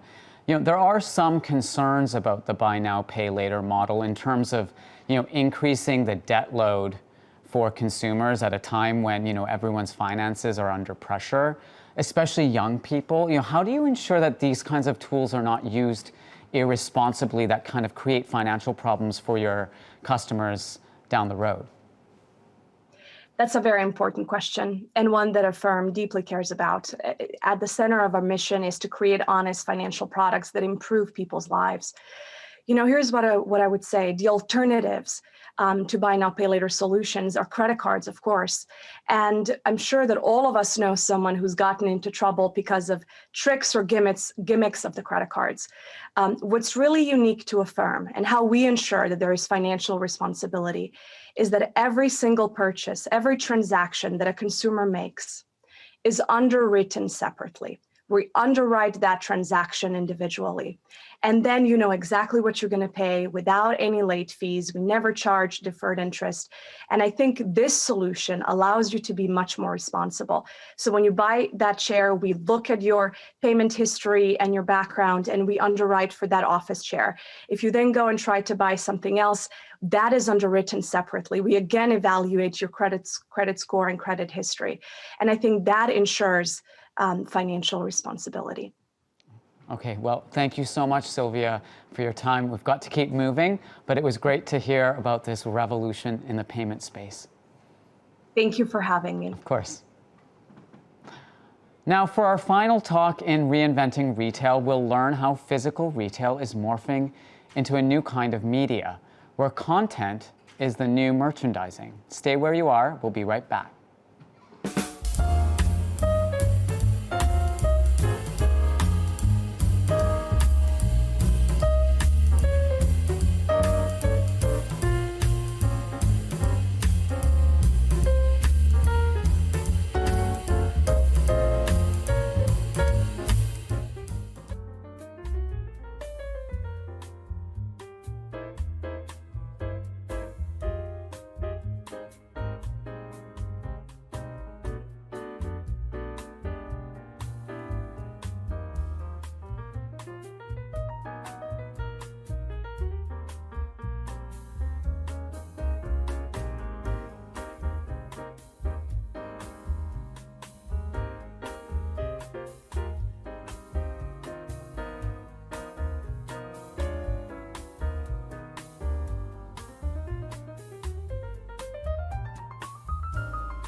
Welcome back, everyone, to Voices 2020. In Doug Stevens' opening presentation on 10 new retail archetypes, he name-checked Camp, an experiential retail company founded in 2018 by Ben Kaufman. Well, soon we'll have the chance to get to know Camp a bit better. Ben will be in conversation with a dear friend of BOF, Rachel Shechtman, whose own new retail startup was acquired by Macy's. Rachel and Ben are old friends and are two very passionate retailers who, as you'll see, have infectious energy when they talk about the retail world. But first, Rachel, who's an expert at sniffing out what's happening and where retail is going, will map out the retail industry trends she's most excited about. I'm happy to pass it over to you, my dear friend Rachel Shechtman. Well, thank you for having me, Imran, and congrats to you and Stephanie and Chelsea and the amazing team over there. The past 2.5 days have been outstanding. So, all right, let's get started. So for the next 15 minutes, I want to share with you some businesses and ideas that have been inspiring me lately. And before I get started, I'll give you just a little quick overview about me. So I'll take you through a few slides and then we'll go into a conversation with Ben. So in 2011, I founded Story in New York City, which was a concept shop that reinvented itself like a living media channel. So every 1 to 2 months, we changed the entire store. I often described it as a space that had the point of view of a magazine, but we changed it like a gallery and we sold things like a store. Everything in the store changed, the merchandise, the visuals, everything. And then as Imran alluded to, in 2018, we were acquired by Macy's. I spent the last 2 years on the executive team and just left in June to return to my entrepreneurial roots. So, you know, for those who know me, I get really energized and excited by new trends, new businesses, and things going on out there. And, you know, something I've been thinking about a lot lately, both prior to COVID and much more so now, is really how people want a higher return on investment of their time. They want to do more with less, and time is one thing we can't control or get more of. And so, you know, I think the best way to kind of share with you some things that are exciting me is, instead of talking about it, is to really show you some different businesses that have intrigued me. So one trend is around live selling. And I think we've seen a lot of this happening in China and across Asia. And there's a couple different brands and businesses here in the US, I think, doing some interesting things. So the first one is called Network. And I'll play a little video for you here. What's up, y'all? Beja Velez here for Network. I'm really excited to share out these next pieces because I myself am from Atlanta, Georgia, so obviously I'm gonna love the collection.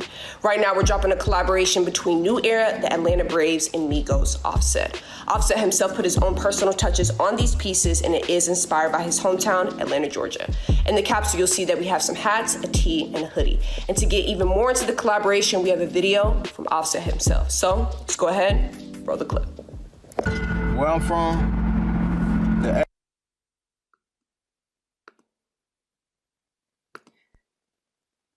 The next is an example from Fred Siegel on a network called Pop Shop Live. Hello, everyone. Welcome to episode 1 of Fred Siegel Live, powered by MasterCard and Talk Shop Live. We are celebrating emerging Black-owned and women-owned small businesses and providing shoppers like you the access to discover and support their unique collections. I'm Josh Alden from Fred Siegel, and today with me I have 2 great jewelry designers that we carry both in store here at Fred Siegel Sunset, as well as available online at fredsiegel.com. Right now I have with me Sydney Zimes, founder of the Serendipitous Project. A little later on today we're going to have Sasha Flynn, who's the founder and the designer of Adore Adorn. That's coming up at around 4:45. So I think those first examples are good examples of, you know, different networks that are kind of taking a presenter approach. And I think we're seeing a lot more popping up in the social shopping space. Pop Shop Live was a darling of Silicon Valley a few weeks ago as people fought to get into their round valued at $100 million.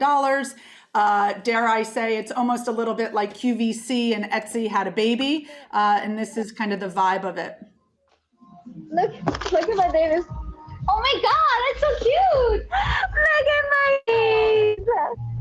I want your Star Shaker one. You mean this? It's so cute. I know. I can't.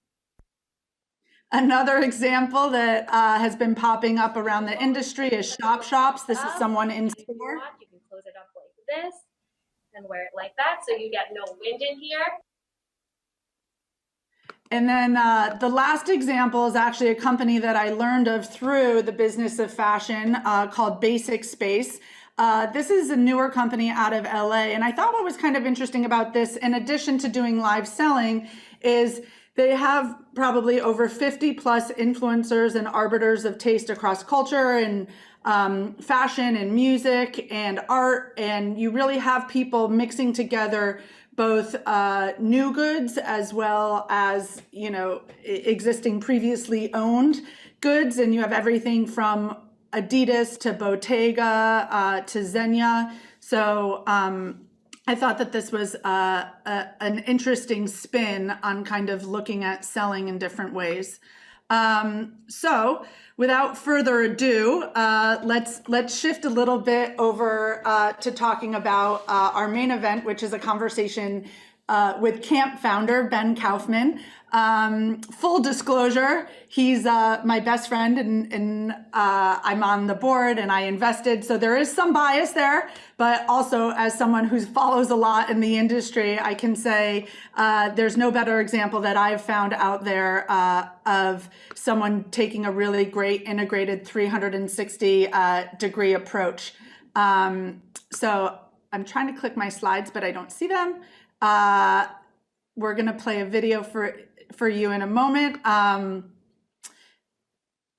And I'll cue if someone can play the video to tell you a little bit about camp.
Good morning, campers!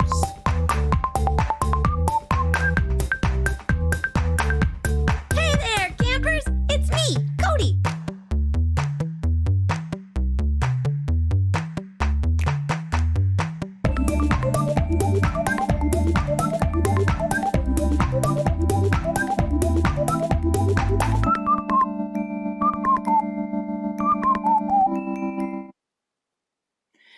So a little bit about camp, and welcome Ben, who's in New York City. So let's just jump right into it. We've heard a lot about people weathering the storm throughout the pandemic and quickly shifting and pivoting, and at a time where businesses are struggling and consumers are changing to adapt. Camp is, I think, what, 3.5 times over what you were doing last year. So can you share a little bit about how you've reacted to the pandemic and what's been going on at camp? Sure. Yeah, absolutely. It's been a fun one. We are ending the year strong, way up over last year. But most of our growth, all of the growth, came from things that we weren't doing on March 15th, and we started doing after March 15th. And a lot of that shares some connective tissue with some of the trends you brought up in the previous deck, which is, we were really focused on our community. And when we started camp in 2018, one of the first things that we saw, which felt really atypical for retailers, was that people were coming to camp multiple times a week. And that's not something you see in brick and mortar retail. So we really focused on our community. And the first thing we did is we helped parents celebrate their kids' birthday parties by coming up with a really amazing program around virtual birthdays for people in quarantine, and rolled that out. That started as just something to take care of our community, but then became a business as we started being able to bring in partners and sponsors for virtual birthday parties, do surprise and delight gifting programs with folks like Ally Bank and so on. And from there, we started looking towards the summer and making sure kids had sort of a really summer camp type of program, and we were able to partner with Walmart and launch over 200 videos of interactive content that got families not only like having fun together and playing and learning some stuff, but also be able to integrate that content, that activity-based content, into shopping itself. And one of the things I think is interesting is, correct me if I'm wrong, but with the birthday parties and such, I think you did over 10,000 of them, but brands started reaching out to you to sponsor them. So therefore creating another revenue stream that wasn't just about selling products. Yeah, that's right. We had a bunch of sponsored birthday parties. We also, again, we're able to surprise birthday kids with amazing gift packages at their home that took a really probably downer birthday for the year and turn it into something special. So that's what you did when stores were closed. So then when stores started to reopen, I know you started selling tickets so that there was timed entry and stuff to the store and doing some events outside. But with your store that's in the Hudson Yards Mall in New York City, you recently did something really exciting over Halloween. Can you just share a little bit about that? Yeah, we kind of believe that malls are entering a new era where we need to figure out a way to drive families in and get them to have fun together. And we thought Halloween was a perfect place to test that. So we created an event that was kind of purpose built for COVID. So it was touchless, it was completely safe, and so on. We built freestanding doors. We built 18 of them. We spread them across over 1 mile of retail at Hudson Yards, and campers, family members had trick-or-treat bags that were RFID enabled, and it was a scavenger hunt. They ran all around the mall. They took their trick-or-treat bags and they scanned them on the door, and a trick-or-treat was delivered. And they were also filling out a scavenger hunt card. And if they solved the puzzle, they got a free toy, and it was amazing. We were able to drive incredible traffic to the mall. Sales were up across the center, and it was. Any juicy numbers how many tickets did you sell? What did you do to drive traffic? Any stuff you can share? It was about 10,000 people to the mall over the course of a weekend, just for the event itself. And that during COVID is pretty remarkable. And people bought the tickets for how much? People bought the tickets for $40 or so a ticket, and they stayed for 2 hours on end, and it was amazing. Got it. So lastly, as we wrap up, I know you're just launching camp.com, reimagining content and commerce and community all together online. Can you just quickly share with us how that's a little different? Yeah, we're basically trying to help families answer the question, what should we do today? So we're not just a retailer trying to sell product. We're trying to help families have fun together and finding new ways to do that every day. All right. Well, I know there's something secret launching on Monday, so people can check that out on Camp. And thank you for joining us. And hopefully everyone enjoyed a little show and tell of some new things out there. Thanks. Thank you. Thank you so much, Rachel and Ben. It's good to see your faces up here on our big screen in the Voices studio. And to conclude our session on reinventing retail, please join me in less than a minute. Rachel and Doug Stevens and I are going to take a quick fire round of questions from our global BOF community. If over the break there's something you'd like to ask, please share it in the chat window next to your video player right now, including your name and location, and we'll take your questions as soon as we come back.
Welcome back. It's our Community Voices section of Reinventing Retail.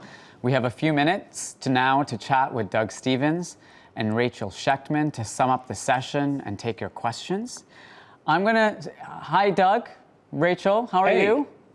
Hi. Very good, thanks. While I'm waiting for these questions to come through, I wanted to ask you a question of my own. I know you've both been watching today's session and you're both really respected retail experts. What's the single most important new thing that you learned from today's session? Doug, how about you first? So Rachel and I were just sort of talking about that before we came on, and I think one of the big realizations for me is that, and I think this goes back to something Cami said in one of the sessions, and that is that brands need to become masters of content.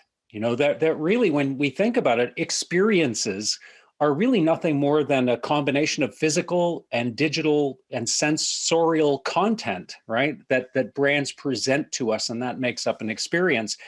And brands typically are not great at creating engaging content. They're in advertising mode, and this is something that sits outside that. So I think the idea that if brands need to create experiences and experiences are content and content is media, then right, everybody's a media brand now. Okay. Rachel, how about you? New thing you learned in the last hour and a half or so? I think from Anthony that a succulent makes an ad relevant to millennials would be my big takeaway of the day. No, but all kidding aside, I think there were so many meaningful nuggets. I think, earlier in the day, Doug framed something that I thought was really interesting, which was less of a learning and more of a litmus test, which is asking the question, what problem or need does your brand solve? And I think that that's something really important to consider. And we just assume, oh, we're a brand, oh, we exist. But I feel like it should be like an annual report. It should be an annual kind of gut check with the executive team. What are we solving? Because what was relevant to the customer 5 years ago or last year is different than next year. So that to me, I thought was a really helpful framework and question. Okay, I'm going to start taking some of these questions that have come through from our community. Tio Mai in Buenos Aires, Argentina. He'd actually asked this question to Jose Neves, who was on earlier, but I thought, both of you might be able to comment as well. As we see this consolidation of large luxury players, what are the opportunities for niche platforms? So if we're going to be living in this world of huge, mega deals and mega platforms, like what does the niche retailer do? Rachel, I'll go to you first. So for me, I think it goes back to like having a point of differentiation and really understanding what that is. So I think that if it's a niche retailer in the physical world, I think the best gut check is, what are you giving a customer they can't get on their couch? I recently went to the new Dries store, thanks to your post and podcast, and it was magical. And I spent over an hour there because there was something in nooks and crannies. But he had a room that was dedicated to his archives, and that's something I couldn't get online and I couldn't get anywhere else. And then I think, online, really having a point of view. Is it something that's curated? Is it something that's differentiated? What's going to make me buy it there versus on Amazon or some other platform? So I think it's really, really understanding and also evolving. Okay, so for Rachel, it's about curation and differentiation. Doug? So I think for me, it goes back to, and I think I showed this in the presentation, that really the landscape is carved into 4 different quadrants.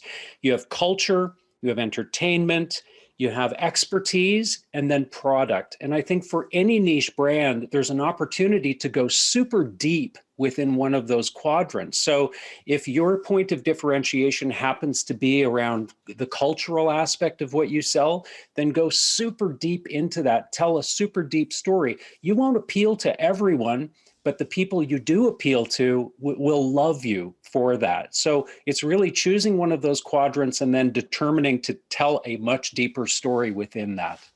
Okay, next question is from India, from Rujuta. And she's asking, how can brands replace the human connection that's so present in a store and provide that in a virtual setting? Doug, I'll go to you first this time. Thanks. So, and it's a great question. And we find ourselves, I think, at a precarious point in time where we really do feel this tension of straddling the digital and the physical worlds. And it is true that we can't replicate the physical experience today the way I think our imaginations would love us to be able to. But I point to technologies like Obsess. Nia Singh is a young entrepreneur who has started a startup called Obsess that creates CGI environments that sort of replicate the feeling of shopping in the real world, but she can do it in any sort of imagined environment. When I talked to Nia last year, she said, it's really just a matter of time before we get to that point where you can literally feel like you're moving through a physical store. In the meantime, we have to use bridge technologies, AR, virtual reality, live streaming. We can bridge over to create more of a physical feeling, but we're just not there yet. But I figure about a 5-year horizon before the immersive shopping experience appears. Okay. Rachel, you have a passionate, focus on physical retail. Story was a physical space. There's so much that you did in that space that just made it interesting. How do you do that online? So I think about it maybe a little differently, right? Because I think it's not about taking something in one environment and just saying, okay, let's just put it here. But really saying, like, at the end of the day, right, we're like living, breathing humans. And, we like to be seen and heard and acknowledged. And so, some things lately that I've been really drawn to are like really back to basics. And what I mean by that is like, I got a handwritten note from a store in Santa Fe. I don't live in Santa Fe, right? But I had gone into this store when I was visiting. I then shopped online and I got a handwritten note. So feeling seen and heard and acknowledged made me want to then go back there. Before a session earlier today, I was tracking down a brand on Instagram I'm obsessed with and started communicating with them, through messaging, and shared my size, and they're going to send me a line sheet of everything that they have left in my size. So to me, it was more like high touch. And I think, you need the AR and the VR and the machine learning and all that stuff. But I think what we've forgotten both in store and online is like amazing customer service. And I think it's some version of like psychology meets improv. But I really think we need to rethink service, because that's the thing that to me is table stakes. Okay, now another question from India, and a similar question actually has come in from London. Malavika in India is specifically asking Doug a question. There's been a few questions about your archetypes, Doug. Basically, can a brand straddle more than one of the 10 archetypes? Malavika is saying, many new brands don't fit into just one category, but 2 or more, like Parade and Topicals. That framework, I think, is going to become really important for people as they look at this. How does that work when you're straddling? It's a fantastic question, and it's actually one that I address in the book. If you only choose an archetype, so let's assume Patagonia said, okay, we're just about activism, that's it, right? That's a relatively vulnerable point from which to compete, because anybody can come along with a different cause or some different, concern and put that at the heart of their brand and compete against you. So it's important to, first of all, pick an archetype. Yes, pick the archetype that you feel you can really carve out market space in. But then it's also, you want to create a three-legged stool. So you want to choose two other quadrants. So in the case of Patagonia, yes, they are an activist brand and they trade on culture, but they also have differentiated products that are sustainably produced and sustainably marketed. And then they also offer a differentiated level of expertise in the store, going to Rachel's point about customer service. So what they've done is, yes, they have the anchor of the activist in the cultural space, but then they've also differentiated in product and in expertise as well. That creates a very solid platform from which to compete. So every brand needs to be thinking in those terms. Okay, we only have about 30 seconds left, but very quickly, Stephen Healy in London is saying, what is the single most important things brands should do to drive brand loyalty through this service in this cluttered world? You have like to give me a couple of words only. Rachel, you first. Oh, we lost Rachel's words. Maybe we go to Doug and see if Rachel's connection comes back.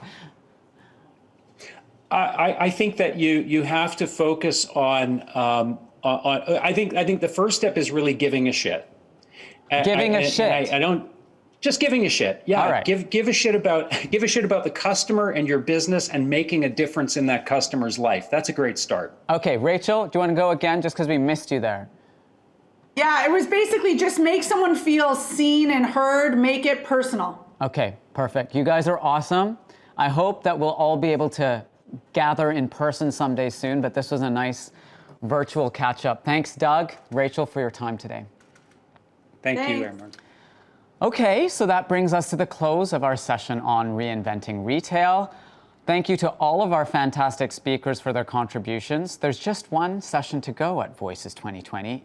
It's my favorite session, as it's all about health and wellness, which of course is so front of mind for all of us this year. So make sure you catch this final session. We have Deepak Chopra, we have the sleep doctor, Matthew Walker, and we also have a little surprise. See you very soon.